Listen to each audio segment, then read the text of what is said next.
성소를 통해서 예수님을 만나는 시간입니다. 우리가 지난 시간에 성막의 구조와 기물들의 특징을 연구했고요. 그리고 성막문으로 들어가서 처음 맞이하게 되는 번제단을 연구하면서 예수 그리스도를 만났습니다. 잠시 짧게 복습해 보겠습니다. 먼저 성막의 구조와 기물들의 특징을 살펴보도록 하겠습니다. 이스라엘 전체 진영을 보면 정중앙에는 성막이 위치해 있고요. 그리고 바로 그 주변에는 모세와 아론, 그리고 제사장 레위 그룹들이 둘러있고, 그 다음에 다른 지파들이 진을 치고 있었던 걸 보게 되면서 이 진영이 몇 중 구조? 3중 구조로 되어 있다는 것을 알게 됐습니다. 그 다음에 성막 자체만 봐도 성막은 바깥들과 성소와 지성소로 구분이 되어 있습니다. 이렇게 3중 구조로 되어 있죠. 바깥들만 보더라도 번제단과 물두멍과 그리고 희생을 그 양을 잡는 곳, 이렇게 세 군데가 있는 것을 보면서 이것도 3중 구조다 보게 되고, 성소 내부로 들어가면 금촛대, 떡상, 그리고 향단, 이렇게 3중 구조로 이루어져 있고요. 더 깊이 지성소로 들어가면 법궤와 속죄소, 그리고 하나님의 영광을 감싸고 있는 그룹 천사, 이렇게 3중 구조로 되어 있는 것을 알게 됩니다. 법궤만 들여다봐도 그 안에는 십계명을 새긴 돌비가 있고, 아론의 쌍지팡이가 있고, 만나를 한 오멜 담은 금 항아리가 있습니다. 이렇게 세 가지 성물이 들어있습니다. 이렇게 성소 제도가 질서를 가지고 3중 구조로 되어 있는 것을 보면서 우리는 삼위일체 하나님, 아버지 하나님, 아들 하나님, 성령 하나님, 이렇게 세 분이 인간의 구원을 위해서 뜻을 같이 하시고 함께 협력하고 계시다는 것을 엿볼 수가 있죠. 또한 삼겹줄은 쉽게 끊어지지 않는다는 이 말씀을 통해서 우리 편인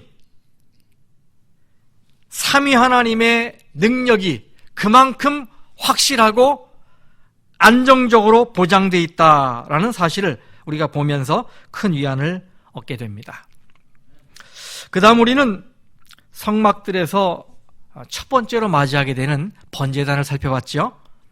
이 번제라는 말이 히브리 말로 올라라는 말인데, 공교롭게도 이 말의 뜻이 올라가다, 그리고 들려지다 이었어요. 올라간다는 말은 왜 올라간다고 그랬어요?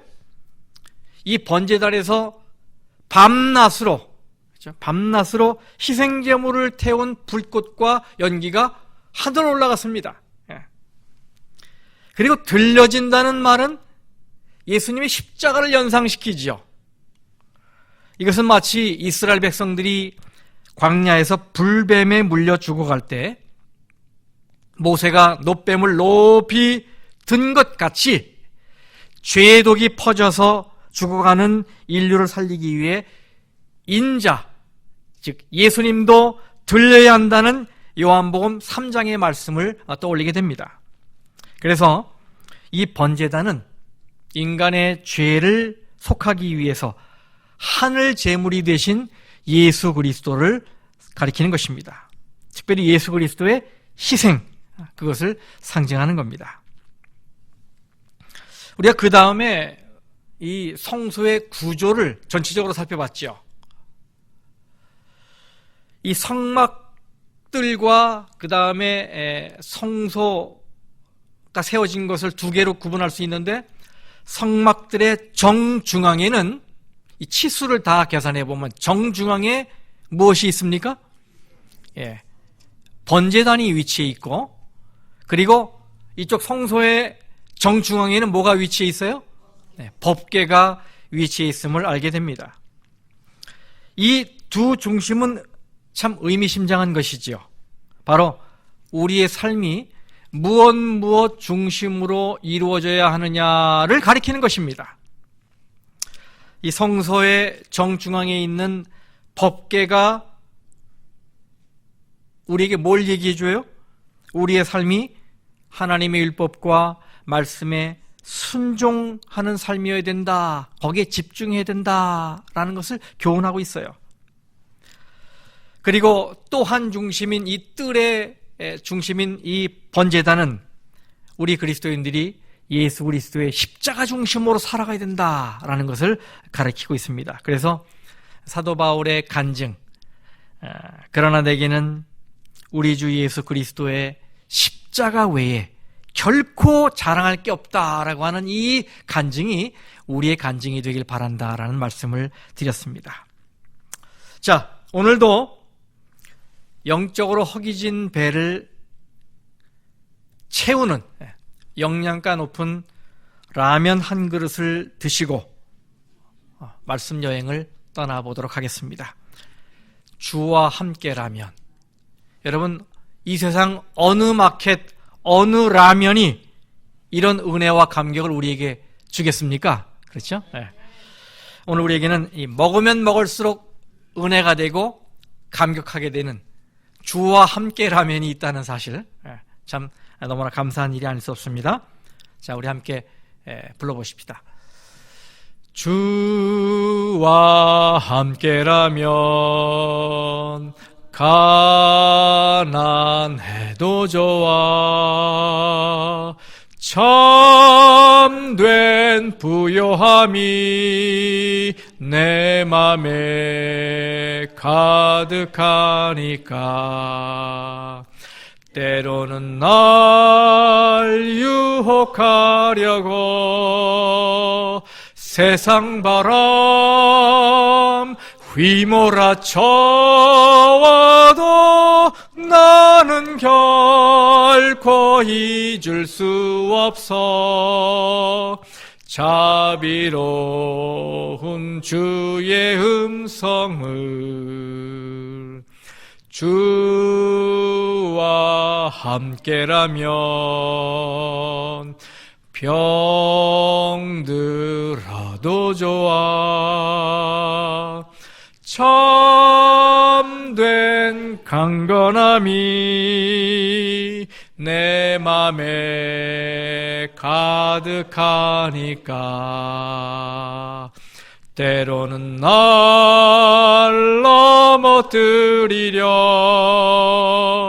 거친 파도 휘몰아쳐와도 나는 결코 놓을 수 없어. 따사로운 주의 손길을 내 맘 아시는 주 항상 함께 계셔. 약한 내 영혼에 위로와 능력 주시네. 가난해도 병이 들어도 시련의 밤 어둡고 깊어도 나는 결코 떠날 수 없어. 아름다운 주의 나라를, 주의 나라를.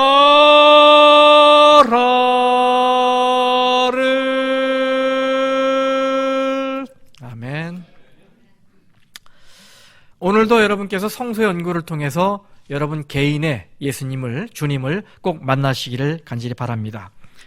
죄인이 번제단에서 예수님의 피로 구원을 받습니다. 그런데 신앙은 이것으로 끝이 아니지요. 계속 이어져야 할 그 무엇이 있어요. 하나님은 성소를 통해서 십자가에서 구원받은 죄인이 그 자리에 그냥 머물지 말고 계속 나아가서 성소를 지나 지성소로 나가며 하나님의 임재 속으로 들어가기를 바라십니다. 그래서 번제단을 지나게 되면 우리가 맞이하게 되는 게 뭐예요? 바로 물두멍입니다. 물두멍. 번제단 다음에 있어요. 이 출애굽기 40장 7절에 보면 이 물두멍의 위치가 저 위의 회막과 이 아래 번제단 사이에 위치하라고 되어 있어요. 그리고 번제단보다 회막문에 좀 더 가깝습니다. 그리고 레위기 1장 11절 말씀을 읽어보면 뜰의 북쪽은, 여러분이 보시는데 이 오른쪽이 북쪽입니다. 북쪽은 재물을 잡는 곳이라고 되어 있어요. 재물을 잡는 곳. 그러니까 이 물두멍은 아마도 남쪽 편에 위치해 있을 것이다 라고 우리가 보는 것입니다. 이 물두멍을 영어 성경에서는 레이버 혹은 베이슨이라고 말합니다. 우리말로는 둥근 대야 혹은 물동이, 이런 말이에요. 솔로몬의 성전에도 이런 역할을 하는 기물이 있었습니다. 놋바다라고 되어 있어요. 놋바다라고 되어 있는데 열왕기상 7장 23절에 보면 그 놋바다가 그 모양이 둥글며라고 되어 있어요. 그래서 이 물두멍이 둥글었을 것이다 라고 우리가 생각합니다. 이곳은 성소 봉사를 하는 제사장들이 성스러운 봉사를 하기에 앞서 언제나 먼저 손과 발을 씻는 장소입니다. 출애굽기 30장 21절 말씀 보면 제사장들이 이 물두멍에서 손과 발을 씻지 않고 번제단에 가까이 가든지 아니면 회막 안으로 들어가면 죽임을 당했습니다. 그래서 이와 같이 그들이 그 수족을 씻어 죽기를 면할지니 라고 말씀하고 있는 거예요. 하나님께 제사를 드리거나 회막 안에서 무슨 일을 하든지 반드시 먼저 들려야 했던 곳이 바로 이 물두멍입니다. 물두멍을 만들 때 하나님께서 지시하신 것을 좀 살펴보겠습니다. 이 말씀은 여러분 같이 좀 펴보시기 바랍니다. 성경 말씀을. 출애굽기 30장 18절에서 21절 말씀 저와 함께 좀 읽어보도록 하겠습니다. 말씀이 길기 때문에 제가 여기다 파워포인트에 쓰지 않았고요.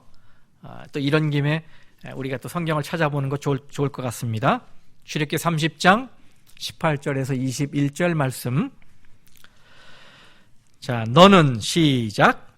너는 물두멍을 놋으로 만들고 그 받침도 놋으로 만들어 씻게 하되 그것을 회막과 제단 사이에 두고 그 속에 물을 담으라. 아론과 그의 아들들이 그 두멍에서 수족을 씻되 그들이 회막에 들어갈 때에 물로 씻어 죽기를 면할 것이요 제단에 가까이 가서 그 직분을 행하여 여호와 앞에 화제를 살을 때에도 그리할지니라. 이와 같이 그들이 그 수족을 씻어 죽기를 면할지니 이는 그와 그의 자손이 대대로 영원히 지킬 규례니라. 아멘. 이런 물두멍, 여기 여러분 보시는 대로 이런 물두멍 그림들은요, 성경에 모양에 대한 언급이 없기 때문에 반드시 이거다, 저거다 라고 말할 수 있는 게 없어요. 그렇지만 손뿐만 아니라 발도 씻어야 했기 때문에 이런 모양이었을까요, 여러분? 여러분 보시는 이런 모양이었을까요? 이런 모양이면 발을 어떻게 씻어요? 좀 불편하겠죠? 물을 이렇게 떠서 씻었을까? 좀 불편했을 것 같아요, 그죠? 네. 그러면 어떤 모양이었을까? 그래서 학자들이요, 이 물두멍을 이렇게 이치적으로 맞게 또 성서적으로도 맞게 그리려고 노력을 많이 했어요. 그래서 그린 게 이런 물두멍이에요. 이것은 물꼭지를 딱 열면 물이 쪼르륵 흘러나와서 거기서 손을 씻기도 하고 발을 대서 씻기도 하는 그런 모양입니다. 이 떨어지는 물에서 씻는 것으로 이 학자들이 많이 생각을 해요. 물두멍 받침도 있다고 그랬는데 이 받침은 그 씻은 물을 받는 역할을 하는 것으로 우리가 생각하는 것이죠. 또 이 크기는 얼마나 컸을까? 제사장들이 손과 발을 씻기에 크게 불편하지 않을 정도의 크기, 그리고 이 물두멍을 또 옮겨가야 되니까, 그죠? 광야 생활 중에 이것을 지시받은 거니까 또 옮겨가야 되잖아요. 그럼 또 쉽게 옮겨갈 수 있는 그런 크기였을 것으로 봅니다. 어떤 그림을 보면, 여러분, 물두멍에 대한 그림들이 참 많아요. 저도 어떤 그림을 이 파워포인트에 넣을까 많이 찾았는데, 어떤 그림은 물두멍이 있고 옆에 대야가 또 있어요. 그래서 대야에다 떠서 이렇게 발도 씻고 하게 이렇게 했더라고요. 근데 성경에 물두멍 외에 다른 대야에 대한 언급이 없는 것을 보면 또 그런 것은 아닌 것 같아. 그렇죠? 이 물두멍에 물을 가득 채우는 일, 그리고 받침대에 물이 차면 그것을 버리는 일은 누가 했느냐? 바로 제사장들이 했습니다. 레위인들이 했어요. 레위인들이. 자, 그러면 여러분, 이 물두멍은 무엇을 상징하기 위해 저 자리에 있는 것일까요? 이 물두멍은 그리스도의 흘리신 피의 공로로 우리의 죄가 정결하게 되는 것을 상징하는 것입니다. 죄인은 번제단에서 그리스도의 십자가의 피를 힘입어 단번에 의롭게 됩니다. 이렇게 단번에 의롭게 된다는 것을 구원론에서는 칭의라고 말을 하죠. 그렇죠? 의롭다고 칭한다, 이런 말이에요. 영어로는 justification이라고 하기도 하고 imputed righteousness라고 해요. 입혀주시는 의, 이렇게 말합니다. 입혀주시는 의. 이 말은 되게 중요해요. 입혀주신다, 즉 내가 스스로 입는 게 아니라 하나님이 나에게 입혀주시는 것이다. 의는 내가 스스로 만들어내는 것이 아니기 때문에 내가 스스로 입을 수 있는 옷이 아니에요. 이거는 반드시 하나님께서 입혀주셔야만 돼.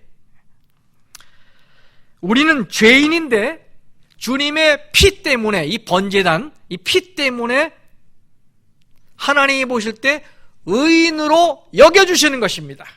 의인으로 여겨주시는 거예요. 이것은 마치 우리가 태어나기는 한국에서 태어났는데 이 미국 땅에 왔더니 미국 사람처럼 대해주는 것과 같은 것입니다.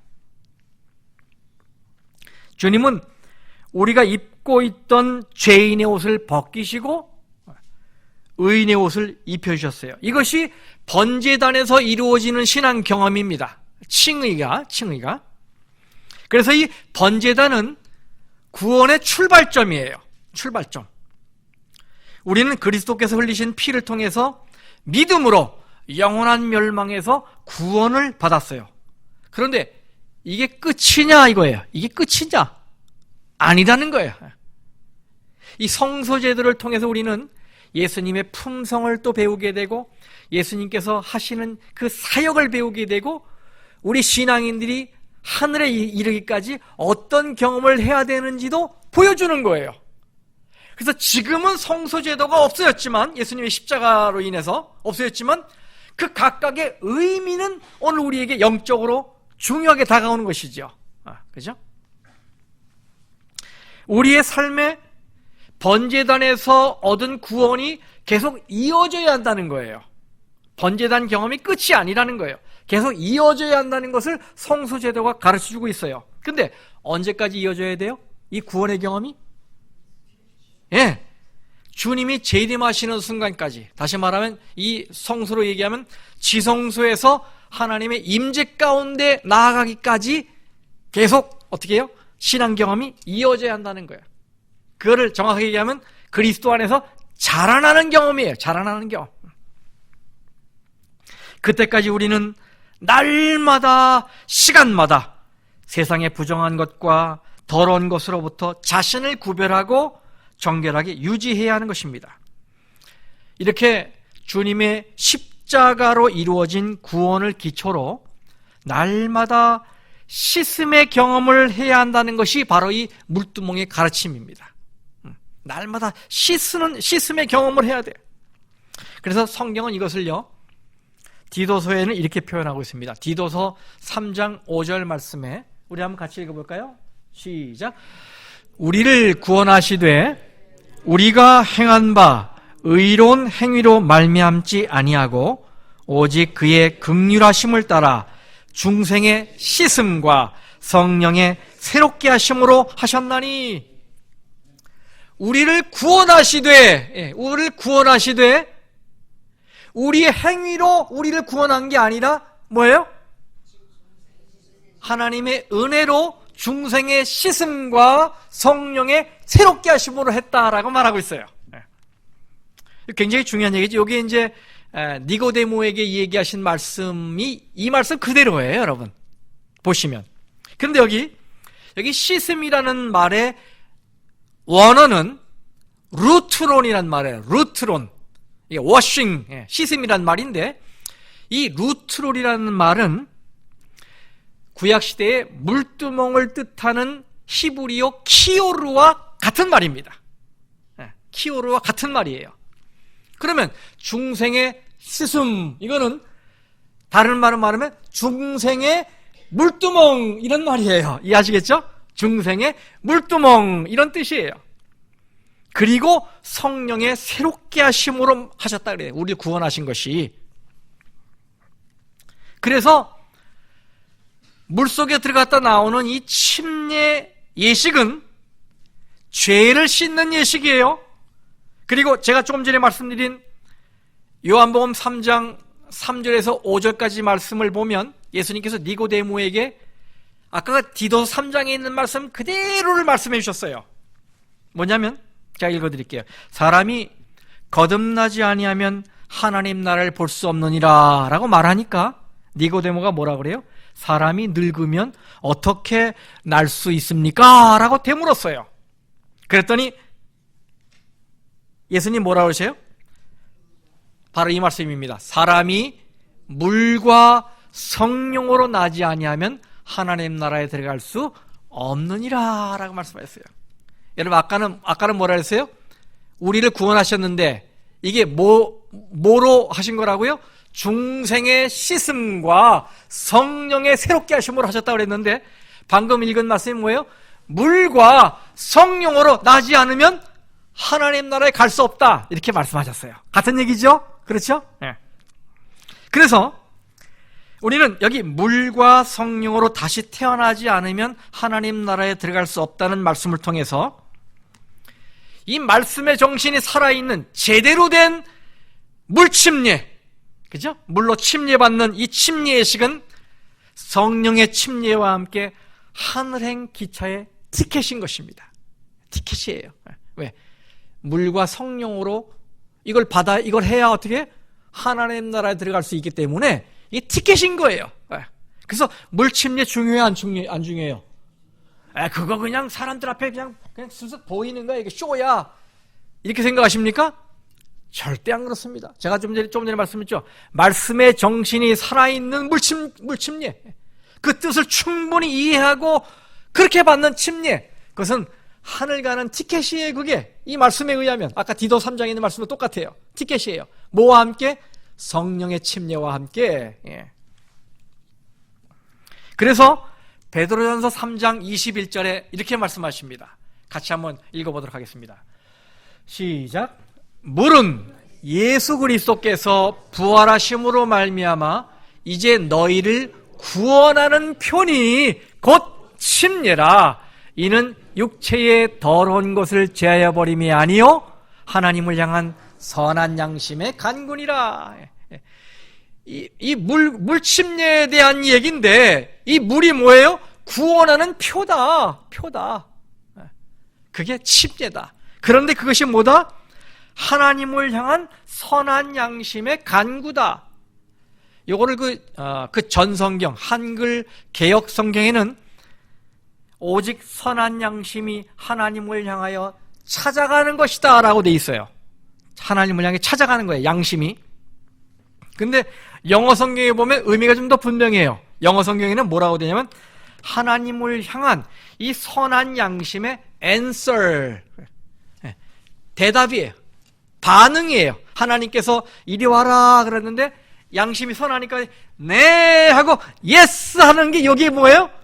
여기에 바로 침례라 이거예요. 침례다. 침례 의미가 아주 분명해지죠? 그래서 침례는 구원의 표이기도 하고 하나님의 초청에 대한 내 영혼의 응답, 반응인 것이에요. 그래서 죄의 씻음을 상징하는 이 물두멍은 죄인으로 하여금 그 다음 단계인 주님과의 교제의 장소로 이끌어줍니다. 이끌어줘요. 그런데 이런 심오한 의미가 담긴 물두멍을 만들라라고 하나님께서 말씀하실 때 물두멍에 치수를 말씀하지 않으셨어요. 하나님이 깜빡하셨어 그때. 다른 것들은 다 50규빗, 5규빗, 10규빗 다 이렇게 했는데 요때 뭐 하셨는지 깜빡하셨어. 하나님이 요 물두멍만은 규격에 대해서, 모양에 대해서, 물의 양에 대해서 언급을 안 하셨어요. 여러분 이게 무슨 의미일까요? 무슨 의미일까? 여기에도 큰 의미가 있을까요?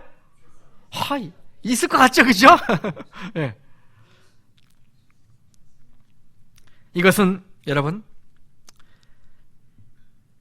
제사장의 발이 흙과 먼지로 더러워지고 손이 피로 더럽혀질 때마다 깨끗하게 씻기 위해서 언제든지 달려와서 물을 마음껏 사용할 수 있다는 의미예요.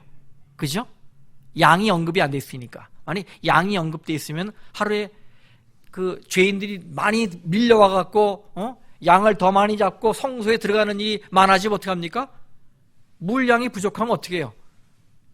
요즘 그 캘리포니아 물난리 겪는 것처럼 어떻게 어떤 때는 사용하지 말아야 돼. 고양이 세수를 한다든지 뭐 이렇게 돼야 돼. 근데 그 양이 정해져 있지 않거든요. 몇 번 씻으라는 명령도 없고 얼마 동안 씻으라는 말씀도 없어요. 이것은 죄와 허물을 씻는 데에 제한이 없다 이 말이에요. 씻는 일에는 제한이 없다 이 말인 것입니다. 언제라도 더러우면 달려와라 이 말이에요. 씻어야 할 때면 언제든지 와라. 몇 번이라도 깨끗이 씻으라 이 말이에요. 한마디로 말하면 무제한의 은혜예요. 리필이 뭐예요? 무제한입니다. 무제한. 주님 앞에서는 어떠한 죄도 어떠한 허물도 다 용서받을 수 있고 아무리 더럽고 취해도 다 깨끗함을 받을 수 있다는 교훈을 우리에게 주시기 위해서 그렇게 하신 거예요. 베드로가 이런 질문을 했었죠. 마태복음 18장 21절 22절에 주여 형제가 내게 죄를 범하면 몇 번이나 용서하여 주리까? 용서의 카운트를 얘기했어요. 몇 번 해야 됩니까? 카운트를 7번까지 하면 됩니까? 예수께서 이러시되 어떻게 했어요?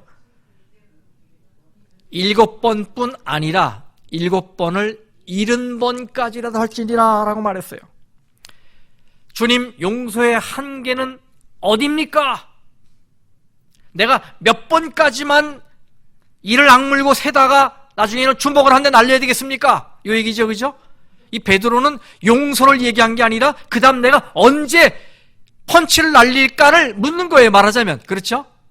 그런데 예수님이 대답은 뭡니까? 490번까지 해라.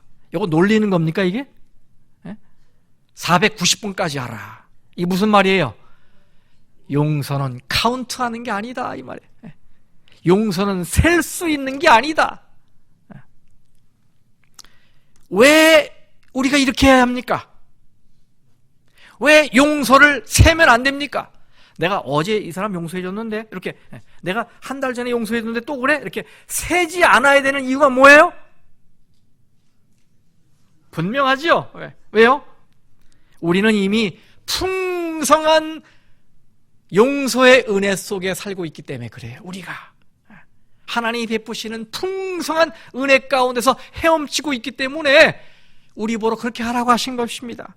마치 예수님이 장정만 5,000명의 군중을 오병이어를 가지고 배불리 먹이신 다음에 12광주리를 남기셨듯이 또 엘리사 시대의 한 과부의 한 병의 기름으로 온 동네에서 가져온 모든 그릇을 다 채우고 이제 그릇이 없다고 할 때에 멈췄던 것처럼 주님이 베푸시는 용서의 은혜는 넉넉하다. 넉넉하다. 풍성하다. 이 말이에요. 그런 은혜를 우리가 받고 있기 때문에 우리도 남을 어떻게 해주라? 용서 카운트하지 말고 무조건적으로 용서해줘라. 이해하고 받아줘라. 이런 말씀인 것입니다. 우리는 이렇게 주님의 용서의 은혜, 씻어주시는 은혜가 넉넉하다는 것을 물두멍의 이 사이즈, 규격을 언급하지 않은 이유를 통해서 배우게 되는 것입니다. 우리 교회는 카펫이 깔려있죠. 본당에. 친교실 가면 타일이 깔려 있어요. 그러면 여러분, 성소 바닥에는 무엇이 깔려 있었을까요? 예? 이거 모르셨어요? 예. 성소에는 카펫도 타일도 마루바닥도 없습니다. 성소에는 앉을 의자도 없습니다. 그래서 제사장은 늘 서서 봉사해야 했어요. 그리고 바닥은 뭡니까? 그냥 땅입니다. 그냥 땅이에요. 그렇기 때문에 제사장이 거룩한 봉사를 하기 위해서 이리저리 막 움직일 때마다 뭐가 일어날까요? 발 밑에서 먼지가 일어나겠죠. 그리고 이 발에 뭐가 앉겠어요? 흙먼지가 앉겠죠. 당연히. 여러분, 이거 굉장히 중요한 얘기예요. 이것은요. 다시 말하면 하나님을 섬기는 일을 하면서도 더러워질 수 있다는 거예요. 이해하시겠죠? 하나님을 위해 일하면서도, 거룩한 성직에서 일하면서도 더러워질 수 있다. 이것을 의미하는 거예요. 이렇게 제사장의 발이 계속 땅의 더러움과 접하고 있었다는 것은 중요한 의미를 주는 것입니다. 다시 말하면 우리가 예수님의 은혜로 구원을 받고 의롭다 하심을 받았지만 여전히 죄로 가득 찬 세상에 살고 있는 것입니다. 그렇기 때문에 일상생활에서는 물론이고 종교 생활에서도 계속 세속에 노출되어 있어요. 세상의 더러움에 노출되어 있단 말이에요. 거룩한 일을 하면서도. 우리가 교회를 다니면서도 마귀의 유혹을 받아요. 어떻게 얘기하면 교회 안에서도 시험을 받을 수 있는 거예요. 그렇죠? 교회 안에서도 시험을 받는 거예요. 다른 사람한테서 헐트당하는 게 아니라 교회에 와서 교인들에게도 헐트당할 수 있는 거예요. 이 거룩한 물이라고 하는 성도의 물 속에서도 우리가 이 세속에 접하게 돼. 자꾸. 그렇기 때문에 예수님께서는 우리로 하여금 계속적으로 정결하게 씻을 수 있는 길을 마련하셨어요. 그게 뭔지 아십니까? 그게 바로 세종예식이에요. 그래서 세종예식이 있는 것입니다, 여러분. 요한복음 13장 10절에 예수께서 이르시되 이미 목욕한 자는, 이 말이 무슨 말이에요? 이미 이제 침례받아, 물속에 완전히 잠겼다 나왔으니까 목욕한 거잖아요, 그죠? 이미 침례받고 죄사함 받은 사람, 씻음을 받은 사람은 발밖에 씻을 필요가 없다, 이 말이에요. 발밖에 씻을 필요가 없다. 그래서 중생의 씻음, 즉 침례를 통해서 죄로부터 정결함을 입은 사람은 또 하나의 정결 예식인 세종 예식을 통해서 날마다 죄로부터 씻음을 받는 것입니다. 물론 우리가 세종 예식을 1년에 한 2차례밖에 안 하잖아요. 원래 교회라면 이제 기마다 한 번씩 하게 돼 있어요. 그리고 대부분의 교회들이 기마다 한 번씩 합니다. 사실은 또 더 자주 하면 더 좋죠, 그죠? 왜냐하면 이것이 뭐 때문에 주어진 예식이에요?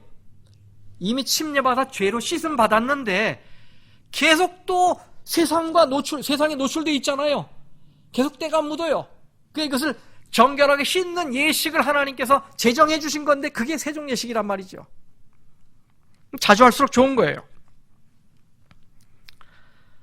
그래서 우리는 이 물두멍이 죄로부터의 워싱, 그죠? 씻음을 상징하면서 이 신약의 침례 예식과 세종 예식을 예표하고 있다는 사실을 우리가 알게 되는 것입니다. 자, 하나님께서는 이 물두멍을 놋으로 만들라고 말씀하셨습니다.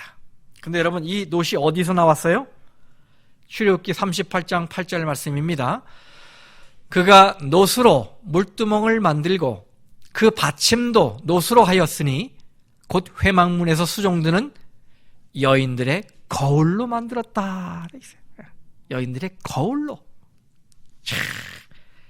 당시에는 유리로 된 거울이 없었겠죠. 그렇죠? 그래서 놋쇠를 윤이 나도록 잘 닦아서 거울로 사용했습니다. 그런데 성경에 거울을 바치라는 지시가 없었는데도 회막문에서 수종드는 여인들, 아마 회막문에서 수종드는 거 들었다 보니까 이렇게 요아 편관에서 우리가 여집사님들이 오는 분들 이렇게 인사하는 그런 자리였던 것 같아요. 그죠? 회막문에서 이렇게 가벼운 거 이렇게 날라다 주고 또 인사해주고 이러는 여인들 같아요. 그런데 그 여인들이 자신들의 귀한 거울을 헌물로 바친 것입니다. 여기서 우리가 중요한 교훈을 배우게 돼요. 첫 번째, 우리는 이것을 통해서 헌신의 정신을 배우게 됩니다. 자, 무슨 얘기입니까? 그 당시 여인들이 거울을 바쳤다는 것은요, 화가가 자기가 쓰는 붓을 바쳤다는 것과 같은 의미예요. 굉장한 헌신이지요. 지금은 거울이야 없으면 사면 되고 또 거울값이 그렇게 비싸지도 않기 때문에 어디서든지 구입이 가능하지만 이 당시는 애굽에서 나와갖고 광야 생활하면서 유랑하고 있을 때였단 말이죠. 유랑하고 있었을 때 근처에 가구점이 있는 것도 아니니 한 번 없어지면 다시 구입한다는 것은 쉬운 일이 아니었을 거란 말이에요. 그만큼 거울은 여인들에게 값지고 소중한 소장품이었던 것입니다. 그런데 이 여인들이 물두멍과 그 받침을 만들도록 자기가 갖고 있었던 거울들을 바친 거예요. 얼마나 아름다운 헌신입니까? 어떤 분들은 교회에 뭔가 하나 기부해놓고 거기 어디 귀퉁이에다 자기 이름을 좀 새겨달라고 하는 분이 있어요. 기념하고 싶어서. 어떤 분이 한번 교회 그 간판을 하려고 간판 자기가 내겠다고 하더라고요. 근데 결국은 안 냈어요, 그분이. 내는 말만 하고 안 냈어요. 근데 그 내겠다고 하면서 그 끝에 귀퉁이에다가 자기 이름을 좀 기록해 달라는 거예요. 왜 그러냐니까 자기 손자들이 이렇게 와서 보면 그 교회 출입할 때 자기 할머니 이름 보고서 늘 이렇게 기억하게 하고 싶다는 거예요. 참 그거 들어주는 게 참 어려운 일이었어요. 근데 결국은 그분이 안 하고 가셨어요, 그냥. 그런데 이 거울을 받쳐서 물두멍과 그 받침을 만들려고 한 여인들의 이름은 성경에 기록이 안 돼 있습니다. 그렇죠? 성경에는 그저 회막문에서 수종드는 여인들이라고만 언급하고 있다는 사실입니다. 그만큼 그들은 자기 자신들보다 하나님을 더 사랑했다는 얘기예요. 그래서 우리 교회 성경 주석에도요, 이 점을 강조하고 있습니다. 우리 교회 성경 주석을 보니까 1권 684쪽 보니까 그들의 헌물은 그들이 자신보다 누구를? 하나님을 더 사랑했다는 사실을 입증하였다라고 기록하고 있어요. 참 그 정확한 강조라고 생각이 돼요. 자신들의 이름을 내려고 한 게 아니라 하나님을 사랑하기 때문에 드린 거였다는 얘기죠. 두 번째로 우리가 이 이야기를 통해 얻을 수 있는 교훈을 좀 생각해 보면요, 두 번째는 외모보다는 성품의 단장이 중요하다는 교훈을 얻게 됩니다. 아까 말씀드린 대로 성막문에서 수종드는 여인들에게 이 거울은 진짜 필수품입니다. 다른 분들은 몰라도 현관에서 오시는 분들을 영접하는 분들은 어떻게 해요? 더 옷 매무새도 좀 단정하게 하고 깨끗하게 하고 있을 겁니다. 그죠? 왜? 그 이미지니까, 첫 인상이니까. 이 여인들은 날마다 제사장들을 대해야 합니다. 아침에 출근하고 밤에 퇴근하는 이 모든 제사장들을 대해야 돼요. 날마다 성막을 드나드는 예배자들을 맞이해야 합니다. 이 여인들은. 그러니까 자신의 모습을 얼마나 잘 갖고 있겠습니까? 그런데 이 거울을 하나님께 바쳤기 때문에 이제 그들은 거울 없는 날을 보내게 된 겁니다. 그렇죠? 거울 없는 날을 보내게 된 거예요. 내 머리칼이 어떻게 넘겨져 있는지, 내 얼굴에 뭐가 묻어 있는지 이제 생각할 수가 없습니다. 그러니까 자신의 얼굴도 몸단장도 할 수가 없어요. 이 얼마나 불편했겠습니까? 그럼에도 불구하고 이 여인들은 불편함을 감수하고라도 자신의 거울을 포기했어요. 외모 단장 치장보다는 하나님을 더 생각했다는 얘기잖아요. 그렇죠? 이 마음이 얼마나 아름답습니까? 자신의 외적 모습을 볼 수 없기 때문에 마음가짐을 바르게 했을 거라고 생각됩니다. 성경 베드로전서 3장 3절 4절의 말씀을 현대어 성경으로 적어봤습니다. 보석이나 화려한 옷이나 머리 단장 등으로 외모를 아름답게 보이려고 열중하지 마십시오. 오히려 온유하고 조용한 마음의 소유자가 되어 언제까지나 퇴색하지 않는 매력으로 내면을 아름답게 장식하십시오. 이것이야말로 하나님께서 보시기에 가장 값진 것입니다. 참 얼마나 은혜로운 말씀입니까? 우리의 외모 단장보다는 마음을 단장하기 위해 노력하라. 여기 열중해라. 그들의 행동은 자신들의 관심이 외모에 있지 않다는 것을 증거하고 있습니다. 남이 나를 어떻게 볼까가 아니라 이것보다는 하나님이 나를 어떻게 보실까를 더 중요하게 여긴 것이지요. 이렇게 삶의 관점이 바뀌니까 자신들이 귀하게 여기는 도구를 하나님께 드리는 것 하나도 아깝지 않은 것이 되어버린 것입니다. 이 관점이 바뀌니까. 예전에는 관점이 안 바뀌었을 때는 귀하고 소중한 건 내 거니까 부둥켜 안고 있었는데 관점이 바뀌니까 내가 귀하게 생각했던 것, 하나님께 바치는 것 아무것도 아니게 생각된 거예요. 하나님을 바라보니 세상에 귀한 것이 아무것도 아닌 것이 된 것입니다. 그러면서 찬미를 가만히 생각해 보니까 이 찬미가 생각났어요. 이게 헬렌 램멀이라는 사람이 작사 작곡한 눈을 예수께 돌려 찬양입니다. 여러분, 우리가 자주 부르는데 이 가사가 얼마나 은혜가 있는 것인지 가사만 집중적으로 생각하면서 조용히 한번 불러보겠습니다. 오늘 이 설교 중에 찬양을 많이 하게 되는데 함께 불러봅시다. 눈을 예수께 돌려 그 얼굴을 주목하라. 그의 영광스러운 광채에 세상 영화는 사라지네. 참 은혜가 있죠? 그렇습니다, 여러분.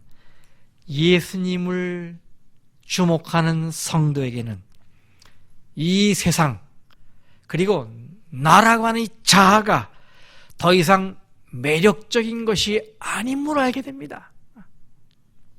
눈을 돌려 예수님의 얼굴을 바라보니까 이 세상의 영화가 다 사라지는 거예요. 아무것도 아닌 거야, 그게 사실은. 내가 부둥켜 안았던 것이 얼마나 어리석은 일이었음을 깨닫게 되는 거예요. 성도 여러분, 부디 날마다 주님의 얼굴을 바라보면서 세상의 올무들을 하나하나씩 벗겨나가시게 되길 간절히 바랍니다. 주님의 은혜 속에서 날마다 이 더러운 세속을 씻고 정결함을 얻게 되길 간절히 바랍니다.